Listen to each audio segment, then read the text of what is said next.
Արդյոք սա երկարատև բուժում է պահանջում, խոսքը չի գնում վիրահատական միջամտության մասին, որը պարզ է արդեն բարձի թողի կամ բարդ դեպքերում է, այլ պարզապես ժամանակին դիմելու դեպքում։ Նախ պետք է գնահատել գանգատները, օբյեկտիվ, հատուկ աղյուսակ կա, նաև ռոֆլոմետրիան, այդ շիթի հետազոտությունը եւ որոշել, արդյոք պետք է անցնել դեղորայքային բուժման, թե հսկողության։ Թեթև դեպքերը, որ շատ չի անհանգստացնում եւ մենք օբյեկտիվ բաց ցուցանիշներ չունենք, պահում ենք հսկողության ներքո։ Այն դեպքերում, երբ որ ռեալ ունենք բուժման կարիք, նշանակում ենք տարբեր խմբերի դեղորայք,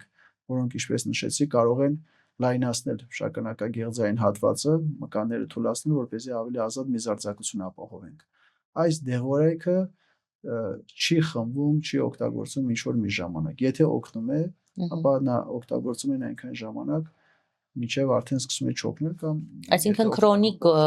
խնդիր է, բայց դեղորայքը հարկ լինում է օգտագործել ողջ կյանքի ընթացքում։ Երբեմն այո, որովհետև չկա այդպիսի դեղորայք, որ ասենք խմեցինք 1 ամիս, 2 ամիս կամ 6 ամիս, այդ հարցը վերանալու է։